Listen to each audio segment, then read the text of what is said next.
Hello guys, আশা করি সকলে অনেক ভালো আছেন, সুস্থ আছেন। আমরা অনেক ভালো এবং সুস্থ আছি। তো আজকে আমার বাড়ির থেকে গ্রামের দিক থেকে আমার ভাইয়েরা আসছে। তো কী কী নিয়ে আসছে সেটা আপনাদের মাঝে শেয়ার করতেছি। প্রথমত নিয়ে আসছিল চালের গুঁড়া, আর এখানে আমার একটা পুরানো বডি ছিল, সেটাও নিয়ে আসা হয়েছে। সাথে ওরা শুবে কম্বল কাঁথা, এখানে যেহেতু কম আছে বাসায়, তার জন্য একটা মা আবার কম্বল নতুন নিয়ে পাঠাইছে। আমার কাকিমা আবার এক টোপলা মোলা মুড়ি বানায় পাঠাইছে আমাদের জন্য। এখানে মায়ের কাছে বলছিলাম পাঁপড় পাঠাইতে, তো পাঁপড় যেটা পাঠাইতে বলছিলাম ওটা আসলে পাওয়া যাচ্ছে না বলে এরকম পাঁপড় দিছে, মুগ ডালের পাঁপড়। তো 4 প্যাকেট ওটা দিয়ে দিছে। আর এরপর এখানে মাছ আর মাংস আছে, কবিতরের মাংস। তো কবিতরের মাংসটা এখানকার ভালো না, মানে কবিতরের বাচ্চাগুলো খুব ছোট ছোট, ওগুলাই বিক্রি হয় এখানে, ভালো মাংস পাওয়া যায় না। এই জন্য মাকে বলছিলাম গ্রামের দিক থেকে পাঠাইতে। তো মা আবার সেখান থেকে ভালো মাংস দেখে ভালো ভালো কবিতর কিনে আর কি পাঠাইছে। আমাদের বাড়ির হাঁসের ডিম ছিল, তো সে ডিম আবার সিদ্ধ করে পাঠাইছে, কাঁচা নিয়ে আসলে তো ভেঙে যাবে। এদিকে আমার শ্বশুর বাড়ির থেকে নিয়ে আসছে বাদাম।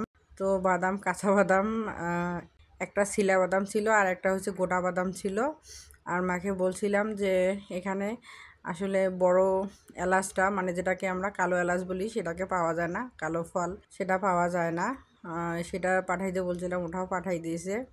আমার শ্বশুরবাড়ি থেকে তিল আসার কথা ছিল, তিল দিছে, তবে আমার মা ঢুকাইতে নাকি ভুলে গেছে প্যাকেটিং করার সময়। আর এরপর বলছিলাম বাসার থেকে কিছু শাক উঠাইতে। তো এই শাকগুলো আমাদের নিজেদের আর আমার কাকিদের আর কি, সবার মিলেমিশে এখানে আছে। অনেকগুলো শাক পাঠাইছে। এখানে এগুলো পাওয়া যায় না অবশ্য, নাপা শাকটা। ধনে পাতা পাওয়া যায় আর পালং শাক পাওয়া যায়। পালং শাক আর ধনে পাতা সব শাকই পাঠাইছে আমার জন্য বলছিলাম বলে। পান, আমি একটু করে পান সুপারি পছন্দ করি বলে পান সুপারি সব কিছুই আমার জন্য নিয়ে আসছে আমার ভাইয়েরা। একটু করে ওষুধ খাইলে পরে খাইতে হয় এই আর কি, যে খুব একদম না হইলেই নয় এমনটা না, একটু করে খাই। এরপর এই শাকগুলো বাড়ি করতেছি, অনেকগুলো শাক আসলে পাঠাই দিছে। এই নাপা শাক। আমাদের উত্তর অঞ্চলে এই নাপা শাকটা খুব ফেমাস, কিন্তু এখানকার মানুষেরা তেমন দেখি নাই, চোখে পড়ে না। আর আমাদের ওইদিকে তো এই শাকটা একদম সবার ঘরে ঘরে, সবারই পছন্দের একটা শাক। অনেক শাক দিছে, তো সবগুলোই আবার বাইর করতেছি। সাথে পাচ্ছি অনেক পান পাঠাইছে, এতগুলো পান পাঠানোর দরকার ছিল না অবশ্য, আমি অল্প একটু পাঠাইতে বলছিলাম পান, আর সুপারি বেশি করে দিতে বলছিলাম। আর এইদিকে 1 কেজি মতো বড় লম্বা বেগুন, আগে হয়তো আমাদের বাড়িতে, কিন্তু এখন আর চাষ করে না, এই জন্য কিনে পাঠাইছে। আর এই বেগুনগুলো এদিকে পাওয়া যায় না, লম্বা লম্বা। এগুলো বেগুনের ভাজি, পোড়াশ, যে কোনো জিনিসেই ভর্তা আর কি, সব কিছুই ভালো লাগে খাইতে।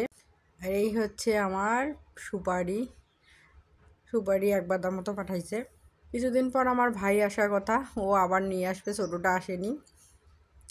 আমার নিজের ভাই একটা আর 2 জন ভাই আর কি, কাকাতো ভাই, সবাইকে নিয়ে চলে আসছে। আর আটার গুঁড়া পাঠাইতে বলছিলাম, মানে চালের আটার, একটা ভেজা একটা শুকনা, তো সব কিছু মা পাঠাই দিছে। সাথে আবার সিদ্ধ চালও 5 কেজি মতো পাঠাইছে। আসলে বাড়ির চালের মারে মারে ভাতটা আমার ভালো লাগে খেতে, এই জন্য আমি বলি নাই, তারপরও আর কি ওরা দিছে। আমার শাশুড়ি মাও আতপ চাল পাঠাইছে, আর পিঠাপুলির দিন আসছে বলে সবাই গুঁড়া টুড়া করে সব কিছু করে দিছে আমারে, শুধু আমি বানায় খাবো বলে। এরা আসছে, সেই টিকিট আমাকে দিয়ে বলতেছে যে নে তোর টিকিট। আর এই মাছ আর কি, আর নিচে আছে মাংস। এই মাছটা আমার বরের পছন্দ বলে দিছে।